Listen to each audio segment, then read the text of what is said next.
Hello everyone, this is Zach here. I'm gonna do today a formal review of my Ascend 128T Yak Attack power system included. You can see here it's pretty cluttered, highly modified. I've done quite a few things. It's not quite bare bones anymore, but today we're gonna talk about it. So my favorite thing on here is gonna be the Minn Kota trolling motor I put on the rear end. Here I put a 35-pound thruster on it, and I built my own intersection up here to basically pivot the direction of travel with my feet. So I ran, this is actually weed whacker line right here, and stainless steel clips and eye loops. PVC I glued on. I took the head off and extended the wires through this conduit, which then attaches to a trailer harness here. The same thing you'd see on the back of a truck or a large SUV, something along those lines. And that's how I plug it into my power system and my controls, which I'll show you in a minute. This here is actually just simply a 2x4 and a couple of shelf racks right here and here that I attached I got from Ace Hardware. Stainless steel again, all the way around. And then I used some nice fat washers, clear silicone, to try to seal it up the best of my abilities. Other than that, back here, I just added recently, I put a pulley system to raise and lower my engine in shallow waters, like so. Really helps during launching, things like that. All I did was, through the bottom here, I put a little ring, I drilled a hole through the support there, put a ring, tied some extra paracord I had from my Yak Attack trolley system on. Ran it up through the pulley. I also got a Ace Hardware, ran it up the side, and then I used the handle of a pull start to like a motor or something like that they'd use for like a lawn engine, and it works really well. I got a Minn Kota power box. I like it. I love have the carports on it. I love seeing my battery level, things like that. I love having the breakers on it, but I don't like the size. I was really hoping to put something below deck, like on this Ascend 128. You have this storage underneath here. I have some clothing, my vest, and some extra lights and things down here, but I was really hoping to let it sit down here. I tried putting the battery itself down there before I bought this Minn Kota box. I turned it sideways and I didn't pay attention to it, and the battery I have, you cannot turn sideways, so I had battery acid all through my gear, out the back. It was a mess, and I didn't even realize until I started burning my hands on it. But still, starting back here, I had a light here. This would be off like a what would it be, like a pontoon stern light. The LED in it went bad, and I was having some other issues with it, so what I ended up doing is I bought a whip for like a Razor or a ATV or something like that in the dunes, and I put some tape on it to make it slide down in there and fit nice and snug. I got some LEDs from Bass Pro Shops that they actually cracked the rubber coating that's on it, so I used some silicone seal, and I mean, it's not pretty, but it is very bright at night. Runs down, plugs into the stock Yak Attack power system, which is controlled up there by my right leg. I actually got this sign by I'm near the airport. I'm down here in Tempe, if anybody doesn't recognize the place. But I got it signed by Diesel Dave and Heavy D at an outdoor event down here, out towards Scottsdale earlier this year, actually where I bought the whip. Up here, moving on, I have a Humminbird Helix 5 with the down imaging. Works great. I love it. I love the sensitivity. I can see my own hook, things like that. See where the trees I'm fishing, try to target things a little more. It also plugs in. I spliced the end of it and attached it into a Yak Attack power system as well. I run it off my main right there. The transducer for that would be up front. It is a Scotty transducer mount, like so. Let's see if that's in your way. I fold it up when I'm not using it, just like this, and then when I when I hit the water, I drop it down like that, and it's exactly where I want it. And there's no interference with the motor or anything else like that. My anchor I keep on the other side, so pretty much I like jigging right about there and seeing what I can pick up. Up front, I also, I don't know if you guys can see it, I mounted some bow lights here.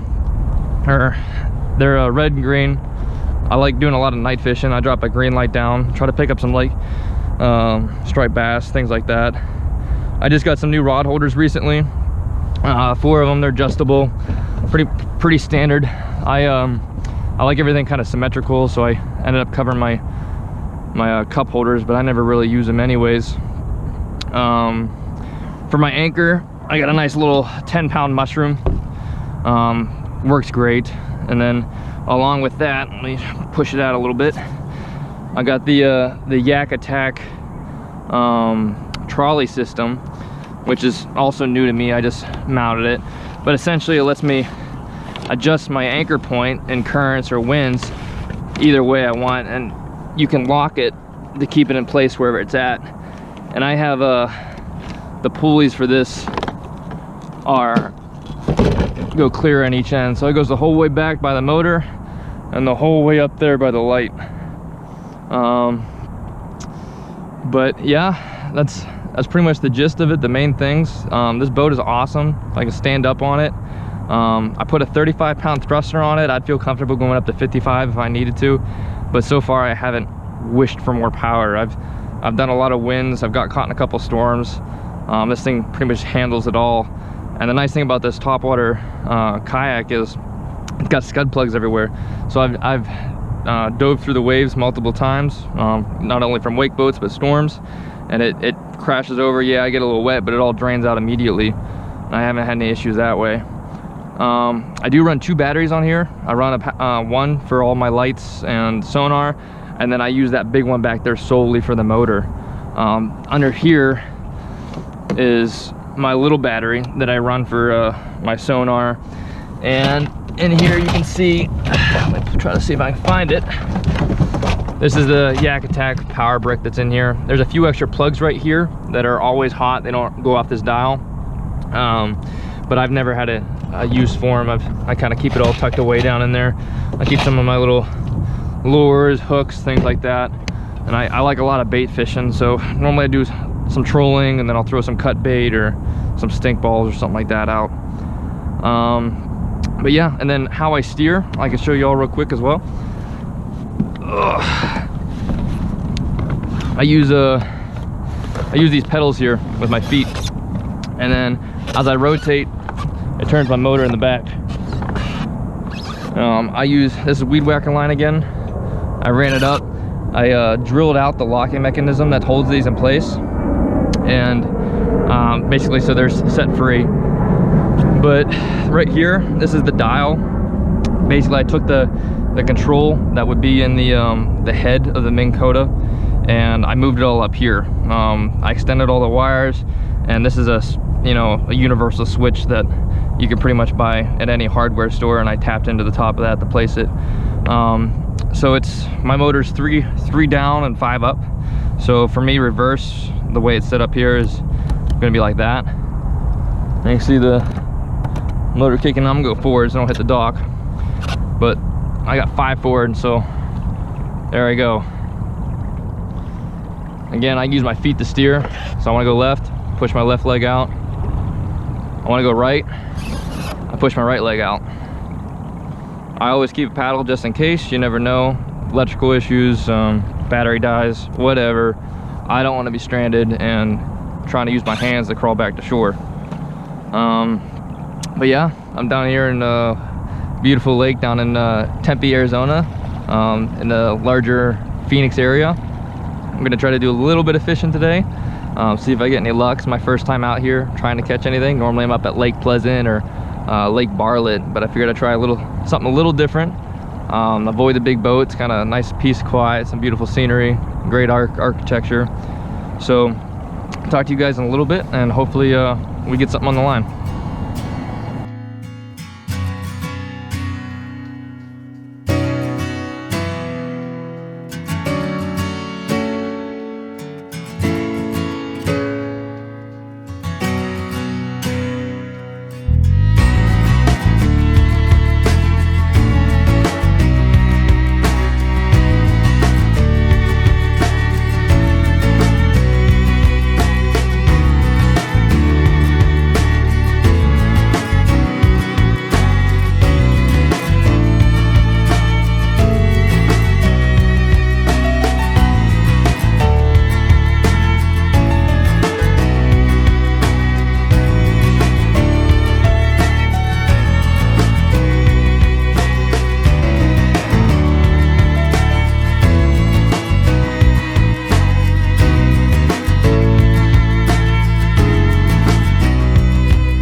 I think I just hooked up here.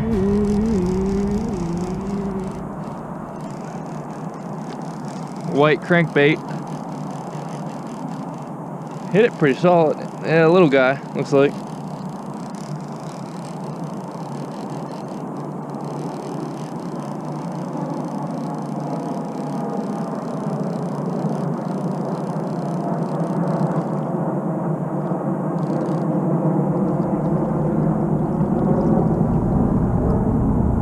Oh, goodness. That's a little big for you, buddy. I don't ever think I caught one of these before. So I'm from the Northeast up in Pennsylvania, and I've never seen one of these guys. Look like a ginormous shad. And if I see the black spot there, and if it is, he is humongous. So cool. At least we're not skunked today though.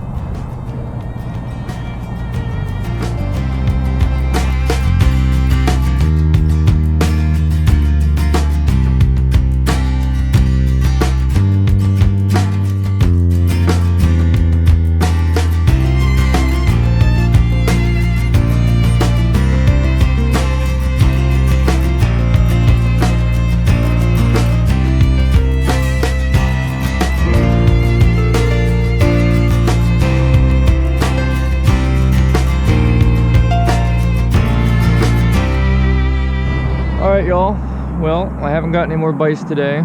It's getting a bit chilly. I think it's, let's see here, it's that's lying. But anyways, the sun went down.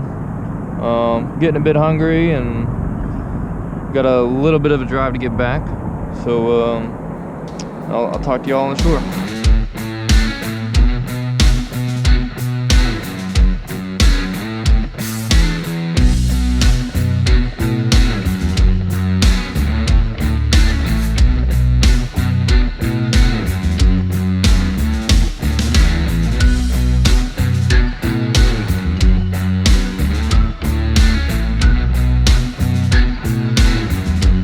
Guys have any questions about the kayak or how I did specific things or ideas on them or things that you think I could be doing better, go ahead and drop a comment and I'll try to get back to you as quick as I can.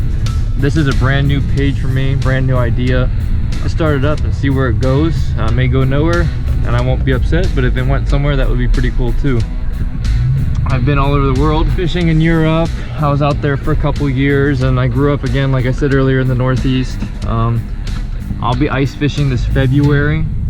I look forward to that a lot, going home and seeing some family. I'm big into hunting as well, although I haven't been able to do it recently just with my job and movement and everything. But yeah, I like to do a lot of different things. Oh, and I'm on the off-roading. If you didn't notice by the truck, I also have a Jeep that I run 35s on. And I got an overland build on that, and it's got the rooftop tents and the awnings and the cooler and fishing rod carriers and all that other crazy stuff. So again, if it goes places, maybe I'll start throwing some other content out there or things like that. But go ahead and like it, subscribe, and see what happens. Thank y'all.